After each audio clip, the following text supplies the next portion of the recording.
Okay, so if Giulia, you're ready, we can start now. Thank you, everyone. Welcome to this 23rd virtual roundtable on measuring corruption.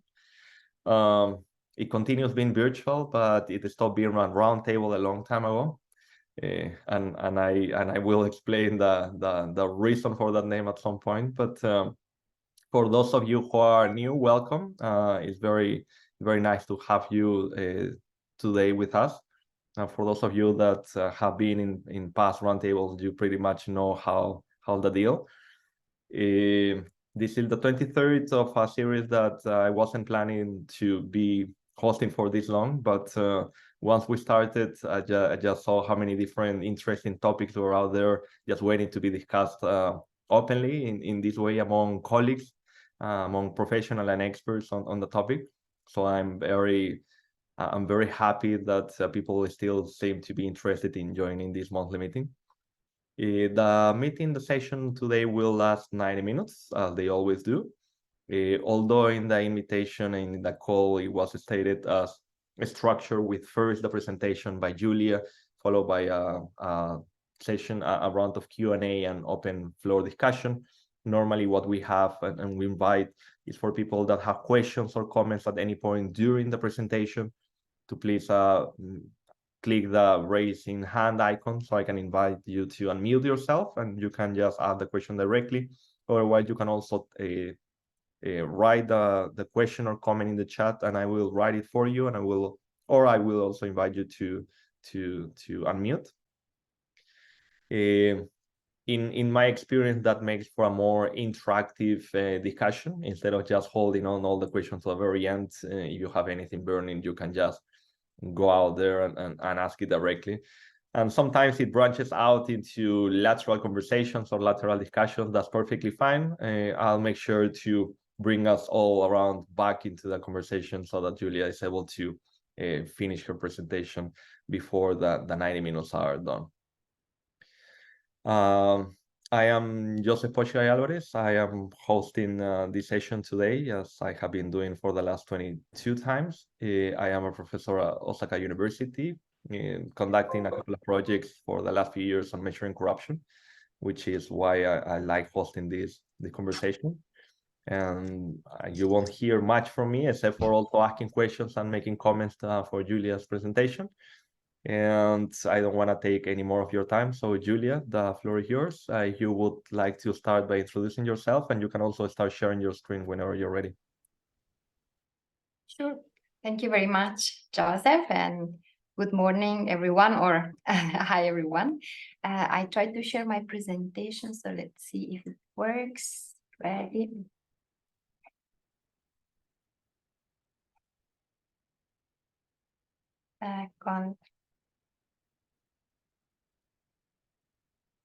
Okay. Just let me see if you see it. Yes, we can see it in full screen. Okay, great. So, first of all, thank you very much, Joseph, for this opportunity, for inviting me to this roundtable. I'm really glad I could share the result of a joint study. I will soon introduce my co-authors and receive feedback from this forum and participants.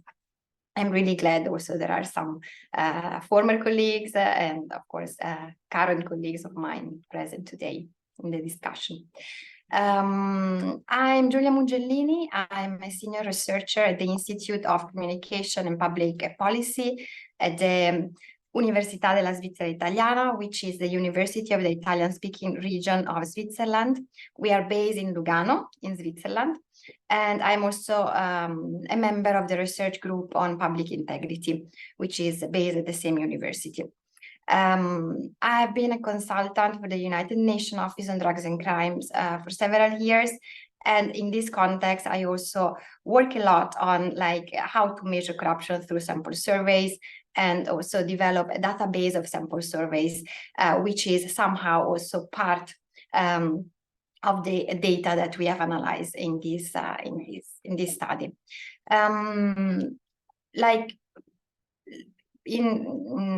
relation to my research interest, I hold a PhD in criminology, and this is actually where my interest in measuring corruption has started, because as a criminologist, I was very much interested in measuring like difficult to measure crimes. And of course, as you might know, victimization surveys usually one of the way to complement official data related to crimes reported to the police. And one of the most difficult to measure crimes actually was corruption, because it's an hidden crime. It is like reported to the police. Usually only 1 out of 10 corruption cases is usually reported to the police. So it has a very low reporting rate. So starting from this, research on crime statistics, I then focus on really measuring corruption as one of the most difficult to measure crimes. So I was very much involved in the development of sample surveys, both at national and cross-national level, for measuring corruption specifically. Sample surveys targeted at both households and businesses. And then I also developed this interest in improving existing methodology to measure corruptions, also trying to understand the quality of existing corruption metrics. At the moment, I'm working on 2 main projects. One is related to the measurement of transnational corruption among Swiss businesses. And the second one is focused on the relationship between corruption and trust in institutions and satisfaction with public services. So today's discussion draws on 3 different publications that I have developed together with different co-authors. The first paper has been written together with Professor Jean-Patrick Villeneuve, who is here today and is the director of the Institute of Communication and Public Policy, and is also the head of the research group on public integrity. Dr. Marlene Eide was also co-author in this paper. She's a former colleague and she now works for the World Economic Forum.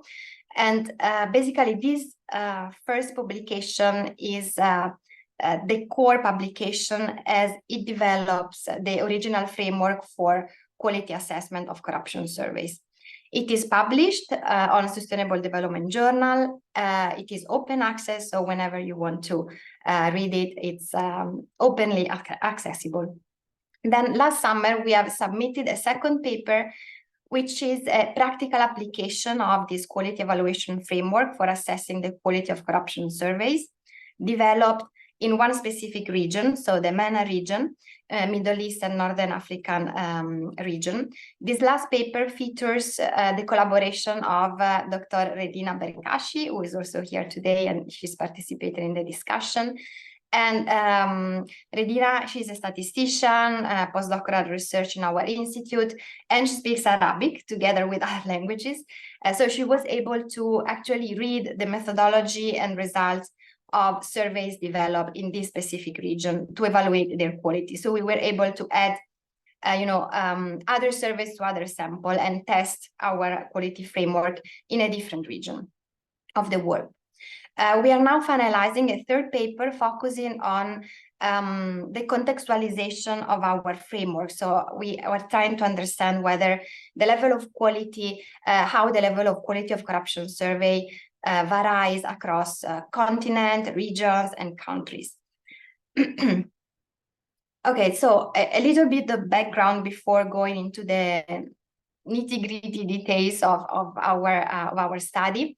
We all know the importance of measuring corruption. There are several reasons for measuring this phenomenon, such as testing theories, and this is probably more for academic research, but also, of course, for policy making, advocacy, so raising awareness about the corruption issues, interorganizational cooperation, including the monitoring of the United Nations Sustainable Development Goals, but also like monitoring the enforcement of anti-corruption conventions and recommendations. So measuring corruption is definitely key in the field of corruption research for several reasons.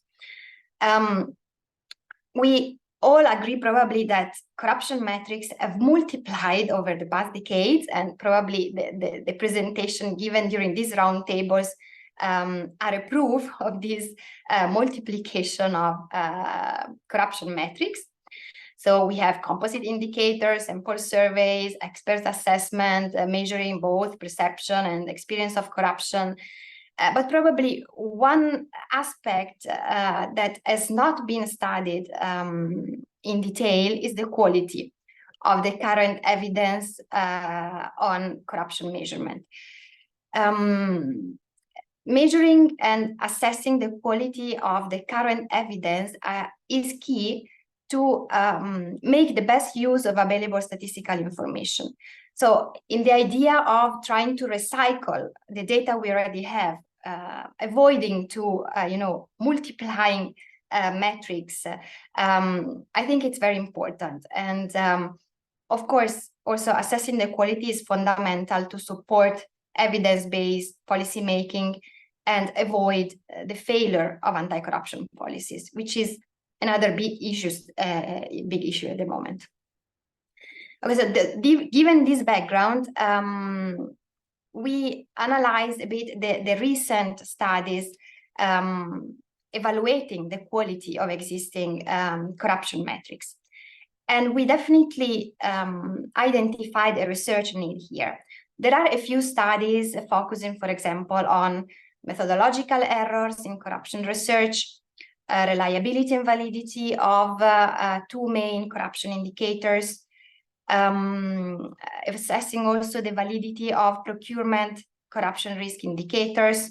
There was a presentation 2 roundtables ago on political and sensitivity bias in citizen surveys on corruption. So there are a few studies addressing specific aspects related to the quality of corruption metrics. But one of the conclusions of all these studies is that we definitely need more evidence on the method used to measure corruption, and we need to raise awareness about their quality and potential sources of bias and errors. So in order to address this research need, we decided to develop this practical framework for assessing the quality of corruption surveys. So we focus on one specific corruption metrics. The reasons for focusing on corruption surveys are really the different reasons for which we decided to focus on these specific type of metrics.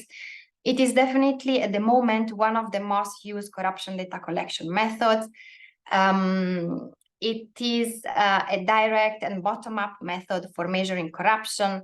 So basically, it measures corruption directly, going beyond the expert assessment, and it should go beyond elite and Western bias. It covers both perceived and experienced corruption, and they are also able to go beyond low and underreporting bias related to administrative statistics. Furthermore, corruption surveys also produce individual level data and not data aggregated, for example, at country or regional level. So there are several bright sides, several advantages of using sample surveys for measuring corruption. But of course, there are also potential bias in using this type of instruments. I mentioned here some of the main bias. I don't pretend to be comprehensive, but there are bias related to the accuracy and validity of corruption surveys. For example, the social desirability bias, the political bias, the limited coverage of corruption forms. Very often, corruption surveys are criticized because they mainly focus on bribery, but they do not consider other more complex forms of corruption. Then we have other bias related to the reliability, so the methodological soundness of the method, such as the scoping effect, memory decay, and also the type of data collection method. But we will go into more details in relation to this bias in the next few slides. But this is just like to justify why we decided to focus on surveys. So they are definitely a good method for measuring corruption, but there are still several issues that might apply to corruption measurement focused on the use of corruption surveys. So the objectives of our study were mainly three: to identify methodological standards and recommendations for corruption surveys quality. So what are the recommendations, especially at international level, for ensuring the quality of corruption surveys? Then, while focusing on this recommendation, develop a practical application of these guidelines in order to have really a framework to evaluate the quality of existing corruption survey. The third objective was actually to test the applicability of this framework on a set of specific corruption surveys and assess their content and methodology. So these are our three objectives, and this is what I will discuss today. And feel free to interrupt me anytime in case of questions or clarification.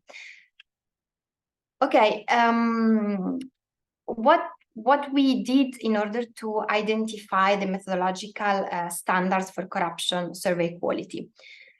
We, of course, ran a literature review, and we first identified a United Nations Quality Assurance Framework, which was published by the United Nations in 2019 with the idea of supporting the development and the construction of the United Nations Sustainable Development Goals indicator. So this manual was mainly focused on this idea, so supporting national statistical offices and national agencies in producing quality official statistics that are useful for monitoring the UN SDGs. So this framework was very useful for us in order to identify 6 macro categories of quality for official statistics. Then what was the main problem of this manual? That basically the principles are very generic, so they are not applied to specific UN SDGs. We found a practical application to SDGs 4 on education published by UNESCO, but nothing more. So our idea was, okay, we use this framework, but we try to produce more specific guidelines for measuring corruption. And in order to do so, we identified other key publications producing more recommendations, for example, for developing victimization surveys, corruption surveys, for monitoring UN SDGs on corruption. And we use the recommendation included in these additional manuals, framework for operationalizing the general criteria of the United Nations framework for quality assurance. We also, of course, reviewed academic literature and scientific literature to complement, our operationalization of the generic quality dimension. And just to give you like a list of the quality dimensions included in this United Nations National Quality Assurance Framework.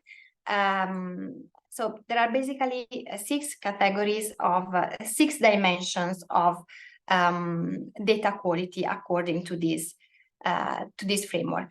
Relevance. So the idea is that the statistical information and the data collection tool should satisfy users' needs.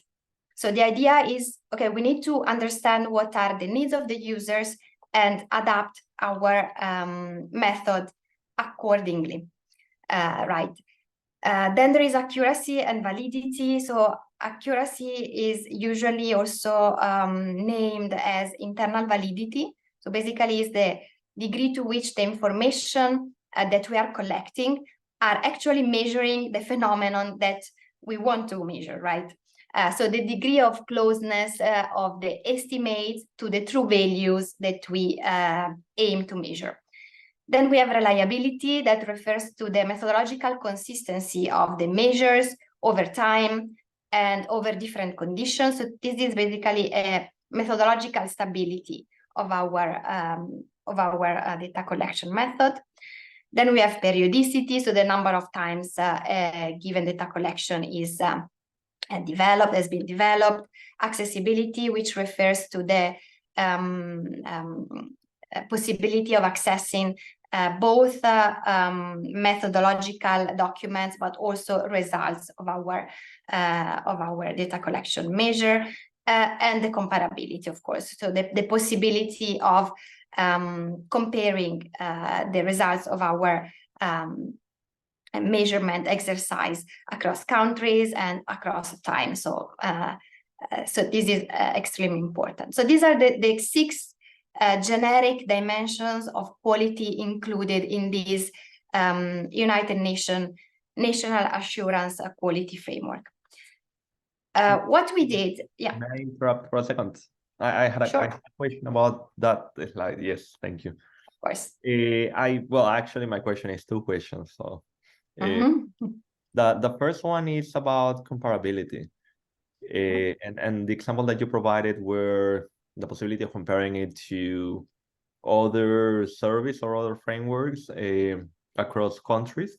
Would that mean that this framework is specifically applicable to international comparisons? Because I'm thinking about assessment of survey quality at the local level, and I wonder if at the local level comparability would mean comparability with other measurement instruments that also are applicable at the local level, or if, for example, would also imply international organizations measuring corruption in a single jurisdiction.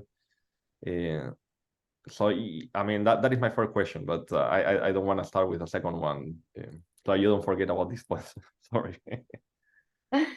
No, thank you very much. Yeah, well, comparability, as you mentioned, so across countries, but also across time, for example, so longitudinal comparability was considered in this specific dimension. The idea, as you mentioned, is that an instrument is comparable across other instruments developed at local level, but also comparable to, I don't know, international surveys, for example. So the idea is, okay, we try to develop an instrument that is able to produce data on corruption that are both comparable with international measurement, but of course that are contextualized and able also to be compared to more local measures. So I don't know if I'm answering. Okay, these are 2 different aspects. So comparable within one country, but also at international level. And this aspect was extremely important when we analyzed the corruption survey in the MENA region. So we developed 2 different aspects of comparability with Arabic countries and comparability with non-Arabic countries. So more at international level. I don't know if Redina, if you want to jump in and add something, please feel free. But I remember it was a key aspect for that region specifically. Yeah, exactly. Just on this point, I agree with Giulia. We have divided the comparability with international and Arabic countries across them, just because we know that Arabic countries have like some particular specifications. So this is why we considered this aspect specifically. Oh, thank you. That sounds very interesting, and it makes a lot of sense to me, because some of the comments that normally are raised, especially for international instruments of measurement of corruption, is the fact that it may not perfectly reflect the understandings of corruption at the local level, for obvious reasons. But at the same time, is that we kind of need to find a balance, because if we do it only locally, then we cannot really track patterns at the international level, especially in a period where many cases of corruption are really it's a transnational phenomenon. so that this suggestion of kind of striking a balance by looking at the regional level, I think it makes a lot of sense. I'm going to be very curious to hear more about that. Thank you. And my second question is, and again, for anyone, if you feel like also asking something or making a comment, please go ahead. My second question is concerning the weighting elements of the different dimensions of this framework of data quality. I don't know if you're going to be covering this later, but because, for example, relevance and accuracy from the technical perspective sound to me like they would be a lot more important, for example, compared to even comparability. Across time for me makes a lot of sense, but then the time element is also there in periodicity, right? So how did you manage this? Is this a concern, or we shouldn't worry too much about, you know, assigning different weights to the different dimensions? Yeah, thanks. This is also a very good question. And we actually thought about weighting the different dimensions, but we haven't done it yet. We tried several combinations of scores, weighted and not non-weighted, and the differences were not so big. So in the end, we decided to stick to a non-weighted average of the different scores. I will show you the results later. But I think this is something we should definitely develop more. Comparability, the comparability dimension, we should consider that it is partially based on relevance and accuracy and reliability. So somehow it includes like sub-dimensions of other categories. So probably this is why the weighting is not so fundamental in this calculation. But this is something we should definitely study more. And with Redina, we are already trying different combination of scores. So, but thanks. It's a very important point, actually. Thank you. Okay, so starting from this general dimension of quality, we operationalize every dimension in order to fit like a corruption measurement. So, for example, relevance, we decided to consider the relevance of the instrument for monitoring SDGs. And this is probably where we address comparability at international level, right? Because we try to understand whether the instrument, the survey that we are going to assess is able to produce data that are useful for monitoring SDGs target 16.5. What did we focus on? What we focus? Basically, we try to understand whether the survey was including several elements indicated in the metadata of the indicators for target 16.5. So basically, whether there is a screening question to detect those persons or businesses who had contact with public officials or private entities, whether the survey is measuring bribes paid or given to public officials, and whether bribes requested by public officials but not paid are also included and considered in the survey. And on the basis of this operationalization, we create a score related to relevance. So if a survey is covering at least 2 out of these 3 elements for measuring SDG 16.5 indicators, we consider high relevance for target 16.5. So this is the way we operationalize the different dimensions of quality. This is just an example for relevance. I can also discuss about accuracy, validity. Basically, as far as accuracy or internal validity refers, or basically more, I mean, the idea is more construct validity. There are several dimensions of validity. So here we focus more on construct validity. So how well a concept, idea, or behavior is operationalized and translated into a functioning and operational definition. So how we operationalize this dimension of accuracy? We look at the manual for measuring corruption, which was developed with the consultation of researchers and experts in the field. And the idea is basically to understand whether, first of all, how the question on the experience of corruption is formulated, how many also follow-up questions there are in the survey. So how well the corrupt event is measured in terms of content. The idea of having a very detailed, for example, operational definition of corruption is extremely important to avoid memory decay, for example, or social desirability bias. One of the suggestions, for example, is to avoid including loaded terms in the question, such as the term bribery or bribe or corruption, but instead using more neutral definition of corruption. So, for example, one of the suggestion of the manual is just to ask about gift, extra money, counter favor, without mentioning bribe, right? Even because every respondent might have his or her own interpretation of what a bribe means, right? So, and using bribe also loads the question with an illegal understanding. So this might trigger, of course, social desirability bias.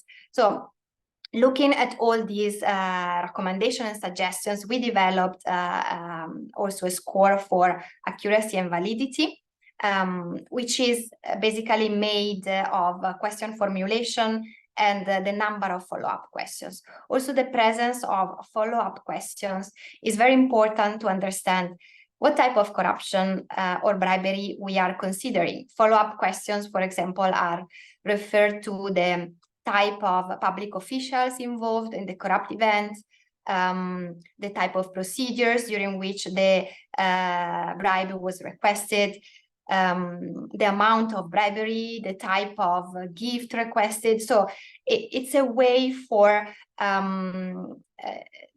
going into details in relation to the phenomenon that we are measuring. So it's also very important for the validity and accuracy of the corruption surveys. And just to link also this to your previous question, Joseph, we think that the presence of follow-up questions is also a way to improve comparability at local level, because in this case, we are really able to understand local peculiarities of corruption dynamics.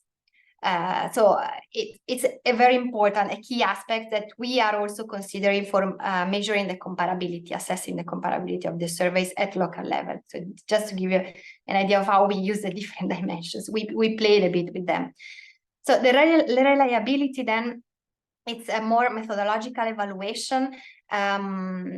I mean, there are several details here, I'm aware, but just to give you an idea of how we calculated the different dimensions, we consider, for example, recommendations included in different manuals, not only the United Nations Corruption Surveys Manual, but also the Manual on Victimization Surveys. And the idea is to identify, for example, the target population, the sampling units used, the respondent selection. There are suggestions related to these three main aspects, and we evaluated the corruption surveys in relation to suggestions of these three aspects. Then, of course, we also consider the survey mode, whether a pilot survey was developed before the full survey, how the sample was designed, the sample size. So several aspects related to the methodology, so to the stability of the data collection method. In terms of periodicity, we simply calculated the number of times the survey has been conducted.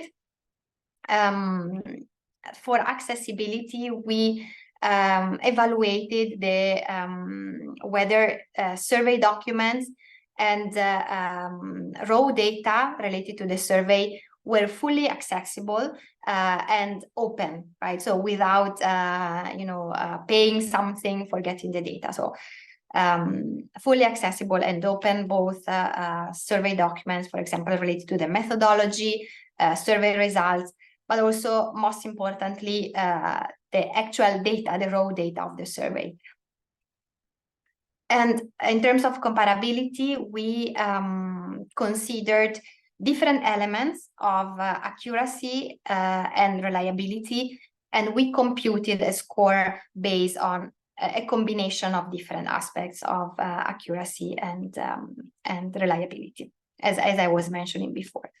Also trying to consider international comparison, local comparison.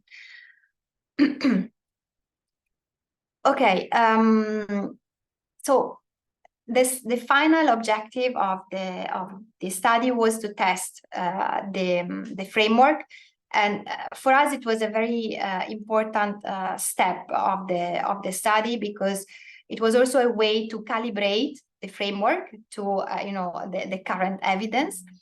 So we conducted a desk review of the main sample surveys on corruption. We look at national statistical offices, website, international agencies website, international non-governmental organizations. We also consulted a group of relevant scholars and international researchers on corruption measurement in order to get their suggestion on existing corruption surveys. And we defined our sample. So we included corruption surveys focusing on experiences of corruption.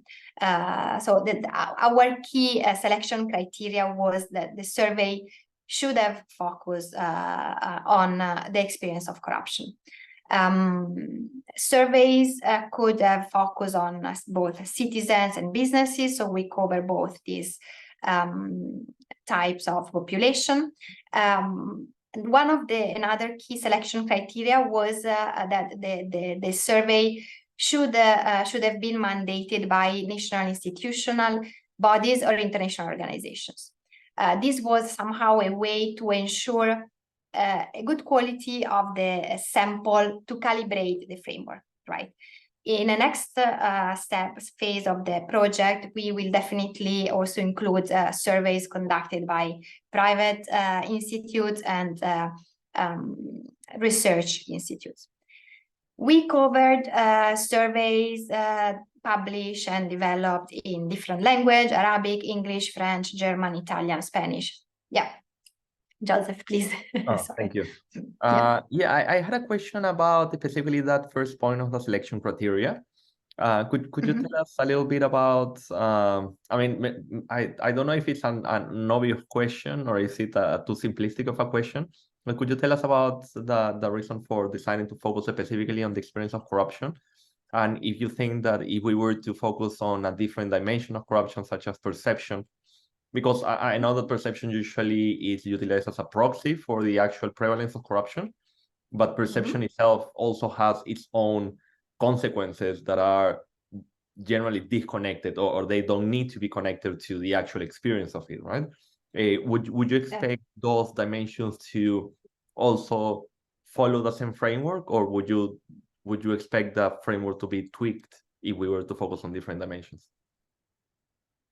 Yeah, it's a very good question. Okay, first of all, the idea of focusing on the experience of corruption was linked to the fact that the framework was developed also to understand the relevance for SDGs. And SDGs target on corruption suggest to focus on experience. So this is why our idea was to, okay, we stick to this recommendation and we focus on experience corruption. And I think that evaluating the quality of corruption surveys, considering perception, would probably lead to different results. I think the two concepts are not related. I mean, they are somehow related, but there are several studies demonstrated that there is not a clear relationship between perception and experience of corruption. So I guess also the quality of these surveys might be different.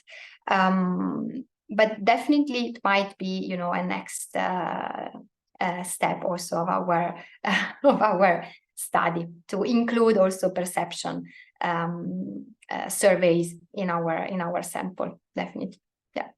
Okay, thank you. Thank you. Okay, so the result of this desk review of corruption survey led basically to cover this. I wrote 59, but 58 corruption surveys in total, covering 185 countries from all over the world. Here, this is basically our sample.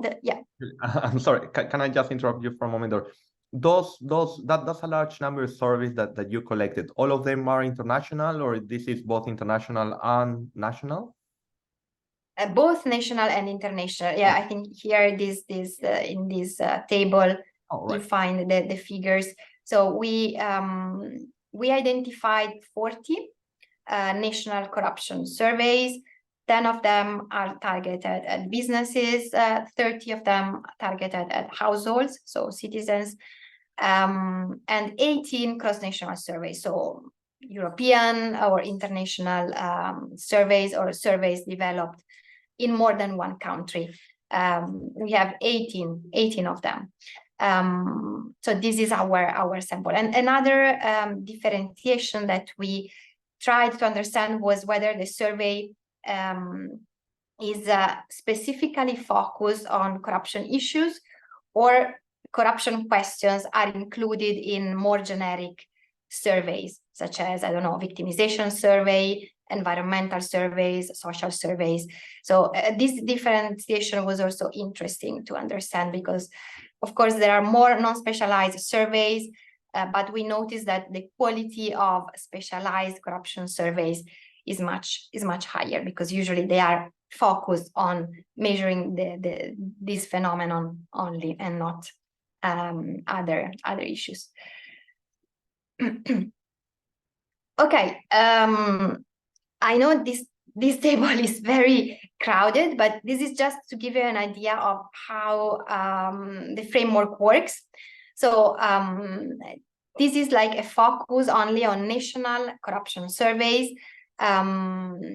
We identified 40 national surveys, and we evaluated them with regard to their content, methodology, and results based on the different dimensions of our framework. So you still see the dimensions: relevance, accuracy, reliability, periodicity, accessibility, and comparability.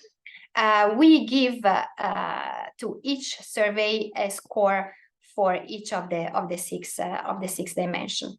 So the red color basically indicates a low level of quality for that specific dimension. Orange and yellow is usually medium low, and then green is high quality. And then we computed the average, not weighted, so a simple average of each of the score for each dimension, in order to understand the overall quality for each corruption surveys. I will show you maybe some like a focus on two specific surveys that might be interesting to better understand the functioning of the framework. So this specific survey is the corruption survey in the Western Balkans. It's an household survey developed by the United Nations Office on Drugs and Crime. And for this survey, for example, relevance, accuracy, and reliability are very high. This survey is able to produce data to monitor SDGs. They definitely measure corruption very accurately. The methodology is very sound. They used face-to-face interviews plus CATI method. Sample size was good for producing results that are also representative at regional level and provincial level. The periodicity is low because it was conducted only once, but the accessibility of survey documents is very high. We found several information about the methodology results. Unfortunately, it was not possible to access microdata, raw data, but also the comparability is high. Then we have the business crime survey in Italy, which is a business survey. And as you can see, this is a non-specialized corruption survey. So it was a survey on crime in general. The relevance for SDGs is very low because they didn't include a screening question for understanding whether the respondent had contact with public official or not. The number of items covered is very low because it's not focused only on corruption, so probably the space was limited and they could not include several items. Methodology is still okay, periodicity very low, accessibility not very good, and the comparability in terms of methodology is okay. But so you see how we computed the different scores by giving, you know, a score to each of the dimensions of quality that we tested. This is the evaluation of cross-national survey. So in general, we see a high level of quality than national ones. Just to give you an example, this is the Global Corruption Barometer, an household survey developed by Transparency International. The relevance for SDG is still, it is okay. They have a screening question on contact with public officials. They have a main question on passive bribery. Accuracy is low here because basically in the main question, they still use bribe. So they use a loaded term, and this might lead to social desirability bias. So this is why in this case, accuracy was not extremely good. And then like among the non-specialized survey, we have, for example, the World Values Survey, like worldwide survey on cultural and social values. Unfortunately, the relevance here is very low because they do not include the screening question to understand whether the respondent had contact or not with public official or private entities. Accuracy is also not very good because they only have one question on the experience of corruption and without any type of follow-up questions. Methodology, of course, is very good, but the comparability is low due to the previous dimensions. Okay, I jump to the general results. We calculated, we tested, you know, the quality score of national and cross-national surveys, and we noticed that quality scores of cross-national surveys are overall higher than the national ones, and they are more concentrated around the value of 2.4, so relatively high. The maximum level of quality was 3, so 2.4 is a good score. Then the quality ratings of national surveys are definitely more dispersed than cross-national ones. So we find the national surveys with a very high quality, but also some of them have very low quality. So the variety of quality scores is extremely wide and dispersed. Specialized surveys have an overall higher quality score than non-specialized ones. So as I mentioned before, specialized surveys are usually targeted at corruption. So they are more accurate in measuring this phenomenon than non-specialized surveys. If we consider relevance, we see, of course, how, so in general, less than half of national surveys are able to provide relevant data for monitoring SDGs. So this is already an interesting result. So we have national surveys measuring corruption, but many of them are not able to produce data to monitor SDGs. So one idea of this framework is maybe try to improve their method. Maybe the idea is they simply need to add a screening question to understand whether the respondent had contact or not with public officials. and they immediately will get a higher relevance score, and they will be able to monitor SDGs. So it's really just a matter of adapting, right, what we already have to the needs of the users, in this case, monitoring SDGs. International cross-national surveys, of course, they are very good in monitoring SDGs, but also because very often these surveys have been developed by the United Nations. The United Nations are the organization defining, the indicators for monitoring SDGs. In terms of accuracy, we identified three main issues. Existing surveys are measuring what is the easiest concept to measure, meaning that most of them are focusing on passive bribery. They do not consider active bribery, for example. They do not include other forms of corruption. So this is definitely an issue related to corruption surveys. There are a few exceptions. For example, the Italian citizen safety surveys include questions on vote buying and favoritism. The corruption survey in Ethiopia asks about favoritism and nepotism. The Mexican survey of quality and government information covers also misappropriation or other diversions of property by public officials. Now we also have a question on favoritism in the Global Corruption Barometer in the last wave.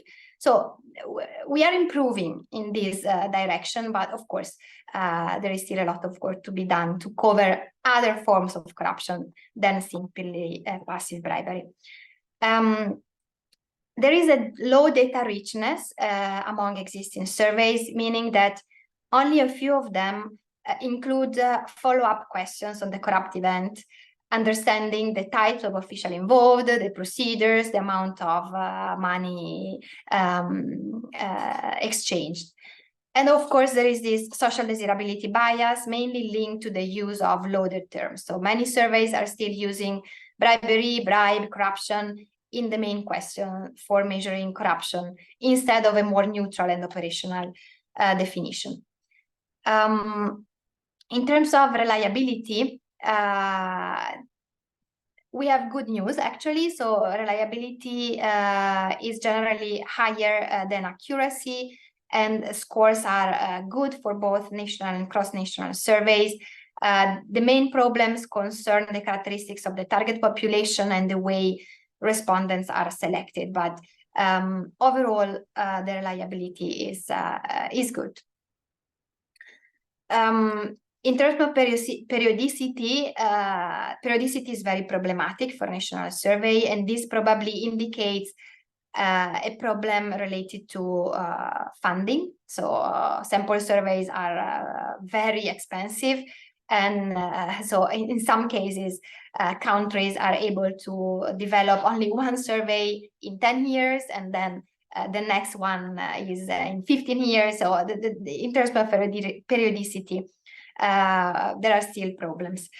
Also, accessibility is very, very painful, especially for national surveys.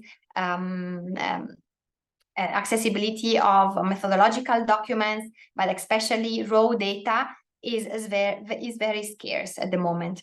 And this raises issues of transparency, accountability, independence. So in the area of big data and open data, we still have issue in accessing raw data of corruption surveys.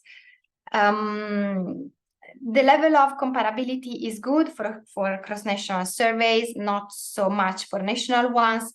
But as I mentioned before, this is also linked to the fact that international organizations developing cross-national surveys are also those listing the recommendation and defining the recommendation for and the standards for comparability.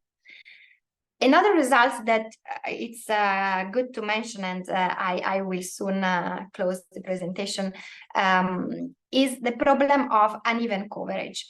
Even if our sample is not fully representative of all surveys on corruption, because we excluded those conducted by private institutes, we definitely notice that in some countries, the number of corruption surveys is much higher than in other ones. And this might create bias for comparative research because this issue limits our knowledge of less covered countries, right? So we also need to consider this. And also the quality of survey varies across countries and continents, but this will be the topic of our next paper, so I'm not going to spoil any result in relation to this. So definitely, we need to address this issue when we conduct comparative research using corruption survey data. To conclude, the idea of this framework is not only for a pure academic exercise or interest, but the idea is exactly to provide policymakers or representative of national statistical offices with a framework that is able to assess the quality of the data they already have, and maybe give them suggestions on how to improve their data collections, right? In order to monitor SDGs, but also for other aims. For academics, it provides secondary data, a repository of secondary data, but also suggestions on ex post harmonization of survey data. Considering all of these implications, we also noticed that there might be an internationalization of data collection on corruption. So the number of national surveys is relatively low compared to international ones. So it seems that national governments often rely on corruption data collected by international organizations. And this might lead to an underestimation of contextual corruption issues, right? So we are basically standardizing our measurement to a nice international recommendation, maybe not considering more contextual peculiarities of our corruption problem. So this is definitely an issue that we need to consider. And this might link to the issue of the politicization of data collection on corruption. The Western bias was already addressed in one of the previous roundtables, but the idea is that as far as these recommendations are very often written by highest income economies and member states, we run the risk to focus only on rich countries' issues and without considering other more contextual peculiarities. To cope with this issue, we strongly believe in the role and independence of national statistical offices to contrast the politicization of data collection, but also to ensure the quality of data in the new area of big data and artificial intelligence. So definitely national statistical offices need to play a key role in this context and ensure the validity and the accuracy of corruption measurement instruments. Thank you very much for your attention. And I'm happy to answer any question. Thank you very much, Giulia. That was a fantastic presentation and a summary of your results. Usually I have to interrupt many times because some things are not clear, but your presentation was so clear. And many of the questions that were just popping in my head, that was the next thing that you were saying. So it was quite amazing. I see a question and a few points, a lot of points from Lina. I don't know if Lina would like to unmute herself too, but allow me to get the ball rolling. Georgie had also commented in the chat earlier. We were talking about comparability and also reflecting back on these things about the imposition of some ways of understanding corruption coming from international perspective or international organizations. And one of the points that you were mentioning was that the level of comparability for national services is a lot lower, right?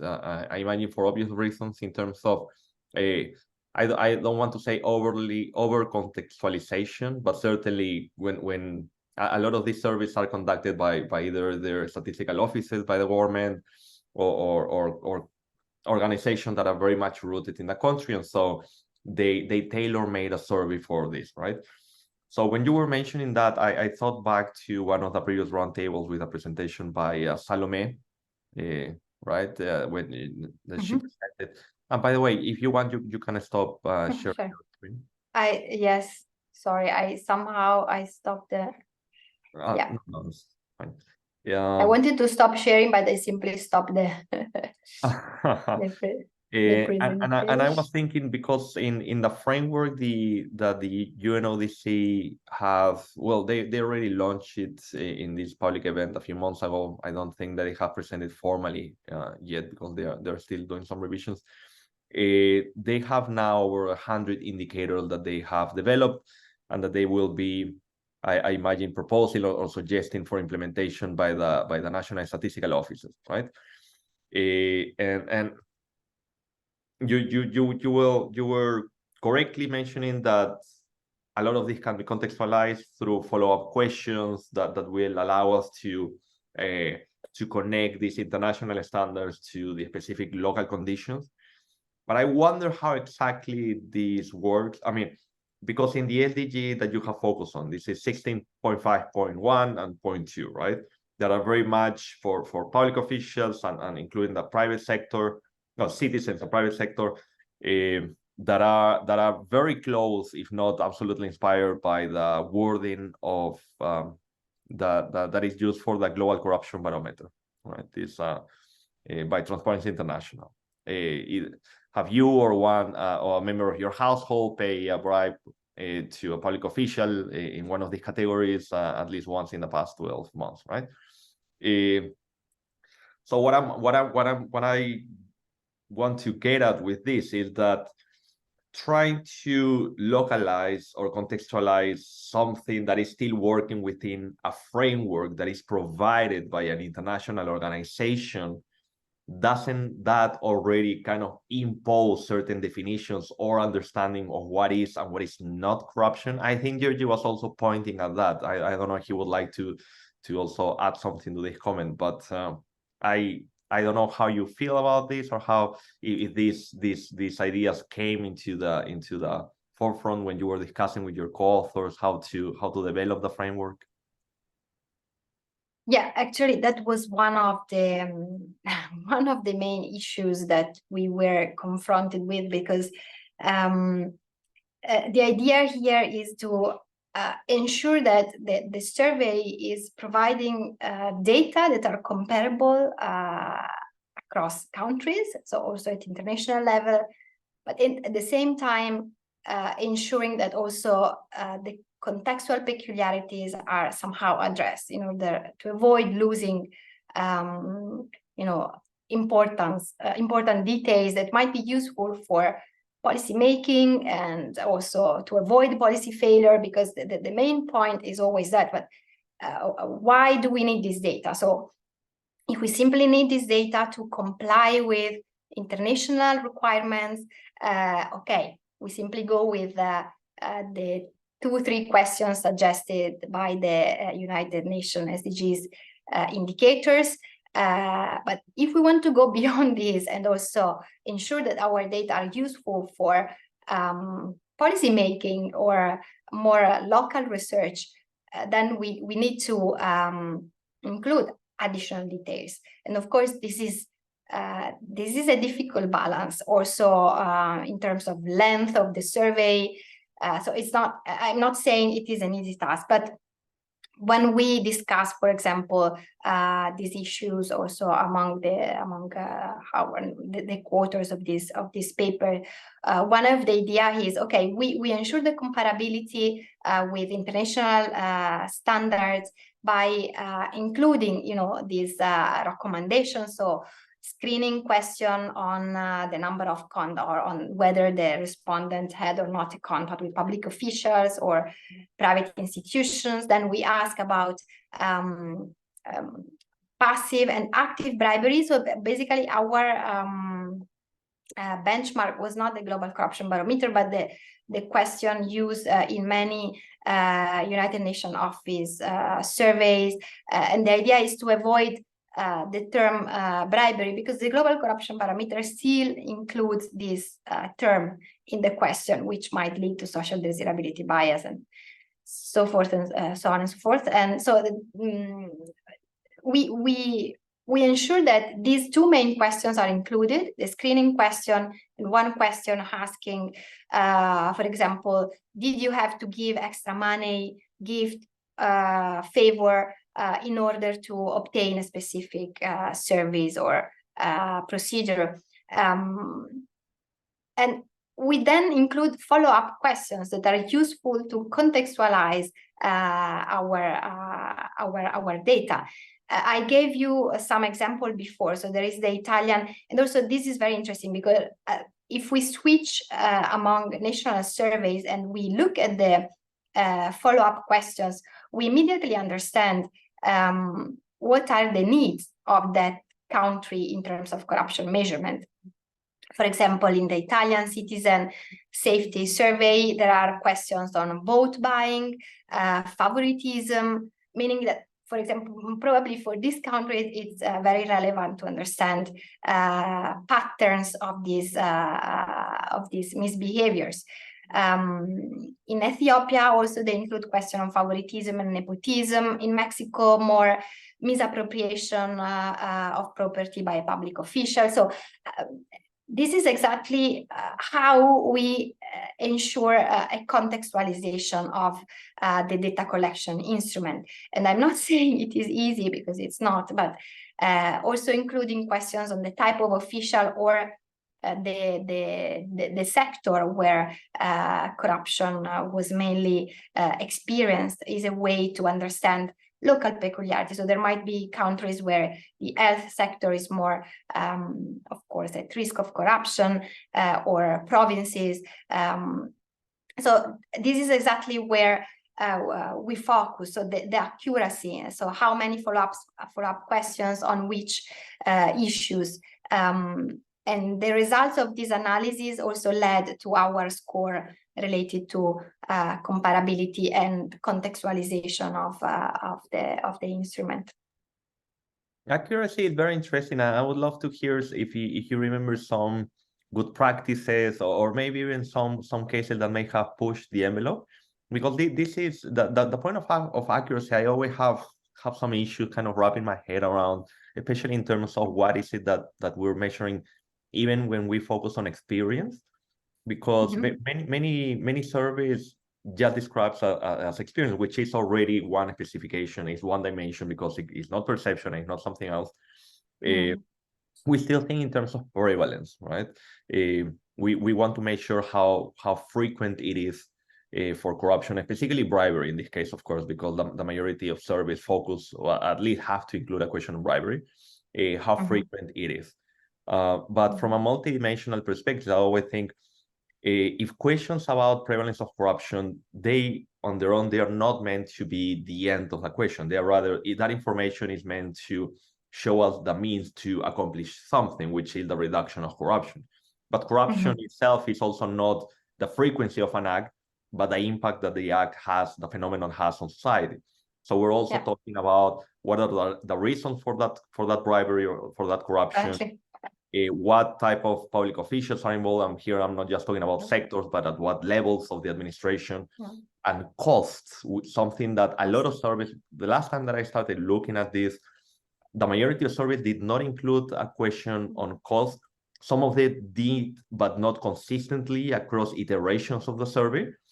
And those that did also, I don't remember seeing one. I mean, I didn't do this comprehensively, but I don't remember finding a survey that could resolve the issue of how to deal with the measurement of cost, even just the actual cost of the bribe, in context when individuals pay multiple bribes over the period of time researched, right?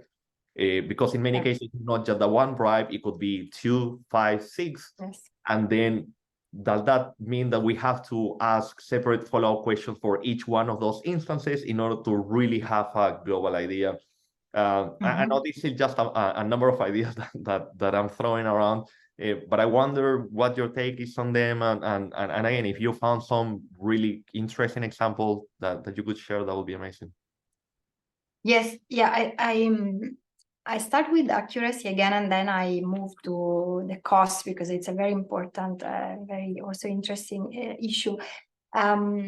Also, when we analyze this accuracy issue, we paid attention to whether the presence of questions, especially in national surveys, in addition to the generic question, right, neutral question on bribery, whether there were questions also including local terminology for bribery. For example, in Italian, okay, you include a general one for cross-national comparison, but then you want a question which is more contextualized, so to let all, for example, Italian know that bribery is tangente, or Mexican that soborno is what you want to really address, or vasta in the Arabic word. So it's very interesting because in some cases, in addition to the general and standard question on bribery, we also find a follow-up asking specifically about this contextual terminology. So tangente, soborno, vasta. And we found different ways of naming bribery in the national language, which is extremely important because we all know that corruption also has a cultural dimension, so we cannot ignore it, right? So this was another aspect that we tried to consider when we assess the accuracy and the comparability and the contextualization of the national surveys. In terms of cost, this is a key aspect in my opinion, because and I think also one of the main criticism to UN SDGs for measuring corruption, because they include indicators for measuring the level of corruption, but they do not mention any indicators for measuring the effectiveness of anti-corruption policies. So we know how to measure corruption, but not how to assess whether a country is good or not in preventing and repressing and combating corruption. And this linked to the idea of the cost. So how can we assess whether our policies are working well if we do not know what the cost of corruption was? And you're right, I mean, in the existing surveys, very few are able to, I mean, measuring cost is very complicated. There are direct costs, which are like costs immediately linked to the amount of the bribe paid, or the value of the gift given, or the value of the favor provided. But there are also indirect costs. In business surveys, for example, the indirect costs are linked, for example, to the if the bribe, for example, was refused, did you lose the market in that specific sector? So there are also, of course, indirect costs linked to the to bribery or corruption. So usually there are these two different aspects when measuring costs, direct and indirect. Indirect costs are very difficult to be estimated. So the cost of the bribery for the society or for a given sector. But generally speaking, the questions about costs are more frequently included in business corruption surveys. Probably because the business is more, economic oriented, so they need to estimate what was especially the direct cost of the corrupt behavior. So we find some good practice mainly in business corruption survey related to cost measurement. Let me go back to that point that you were mentioning about national surveys, including the terminology, the popular way of referring to these type of practices, right?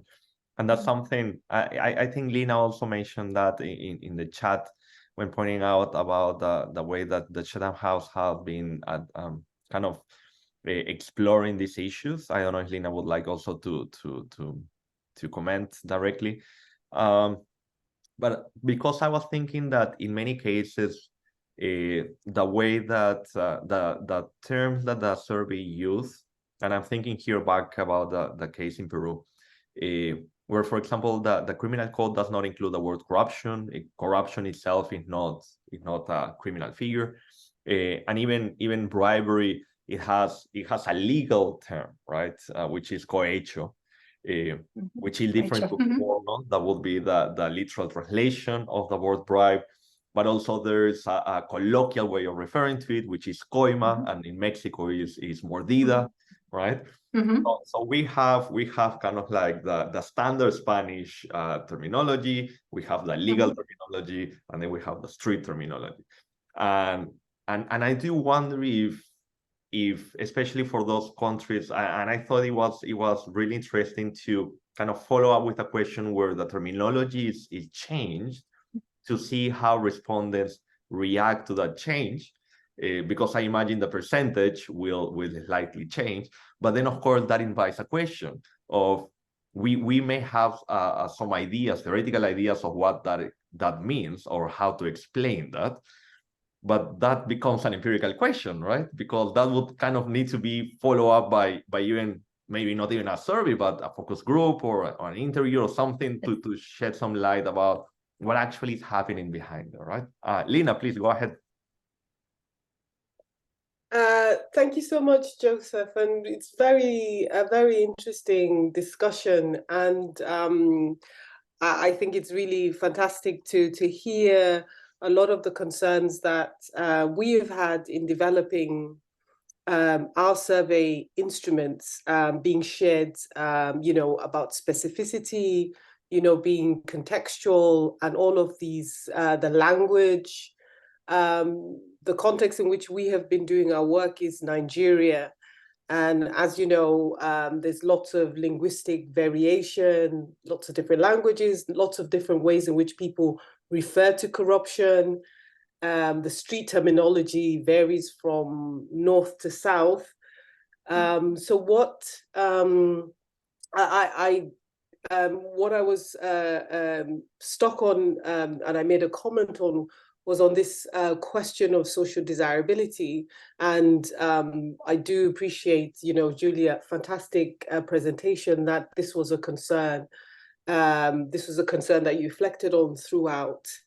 And what I was alluding to in my contribution was the fact that in the survey questions, we don't, in the ones we have operationalized, we don't reference bribery or corruption. You make an inference to it. And to the point that Joseph was making just now, following up with another question. So it's kind of like there is a subtext and a sub-conversation taking place between the survey enumerator and the respondent. And that we all kind of in our minds know we're talking about corruption or bribery.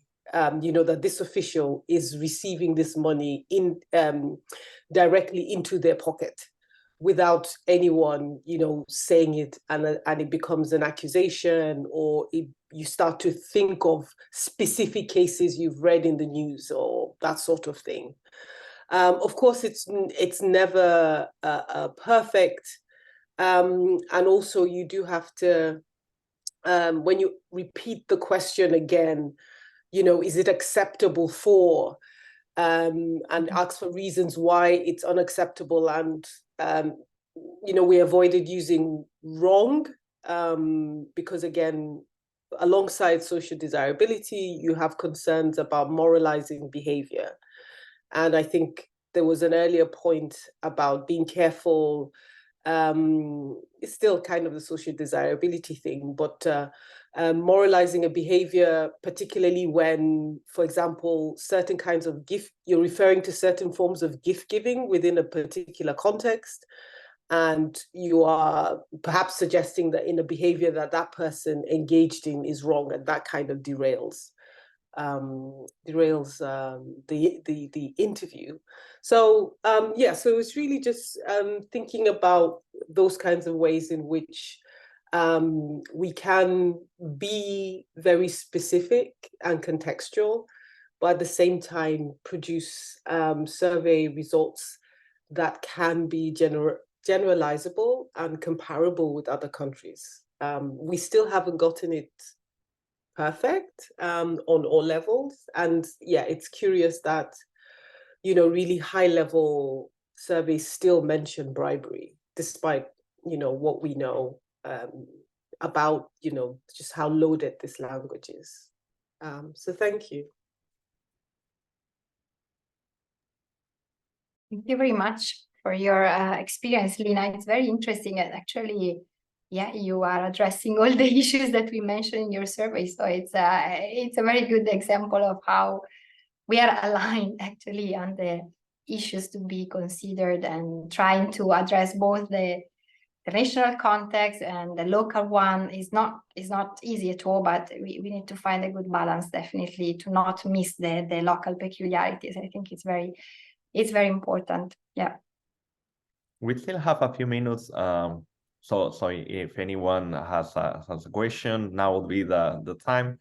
I was thinking back at that point where you discussed the lack of transparency in terms of many national surveys, in terms of the lack of availability of raw data, which is pretty much also shared by international surveys. I do know. But so a question came to my head, and I was wondering if you had what your thoughts about how that may affect the implementation, or if the framework could itself help resolve the issue.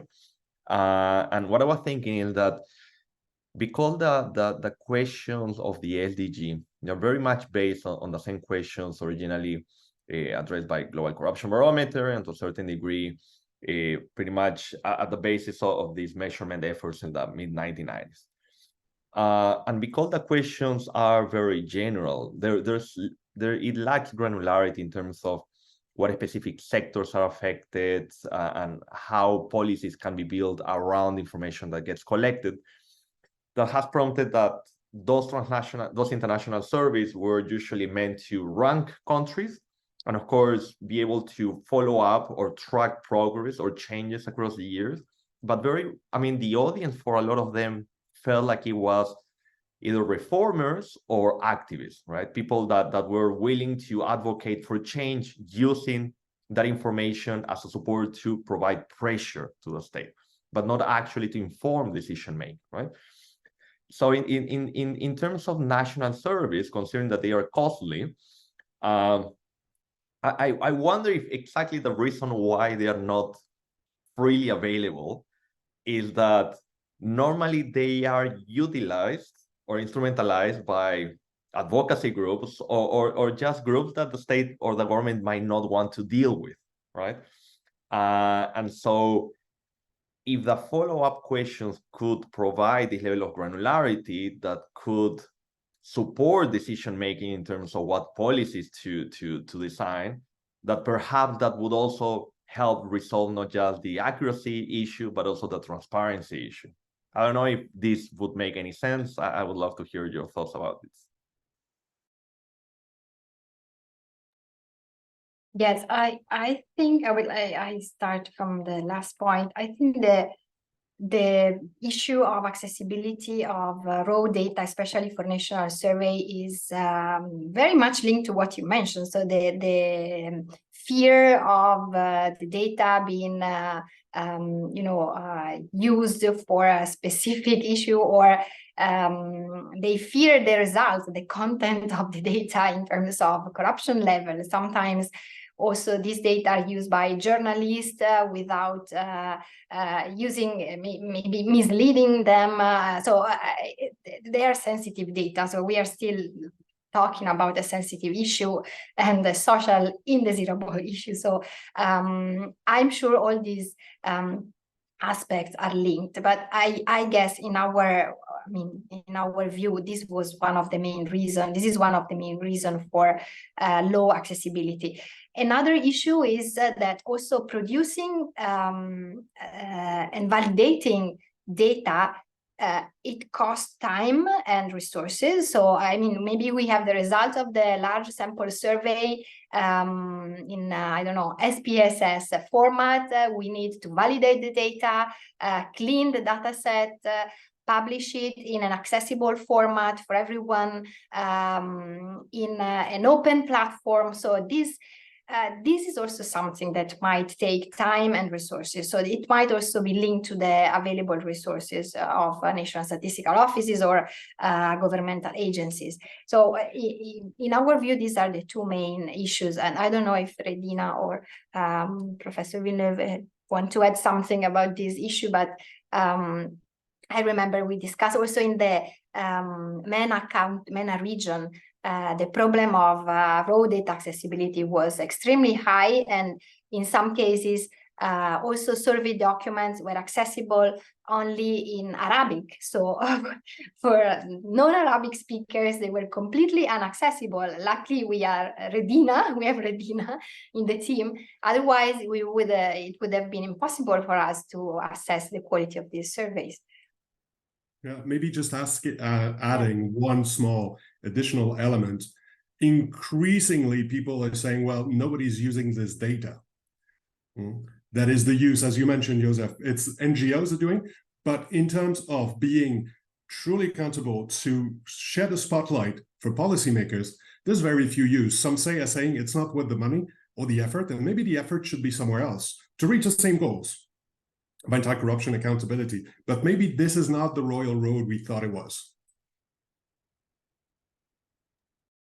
Yeah, thank you, Jean-Patrick. I mean, that is really a disheartening idea, but I cannot avoid but to disagree with to agree with you, sorry, because indeed, I mean, I am a political scientist, and I tend to think and try to posit all of this in terms of political capital and what is the interest of policymakers and decision makers to invest their political capital and their time and effort in pursuing something that what exactly is the benefit from this activity, right?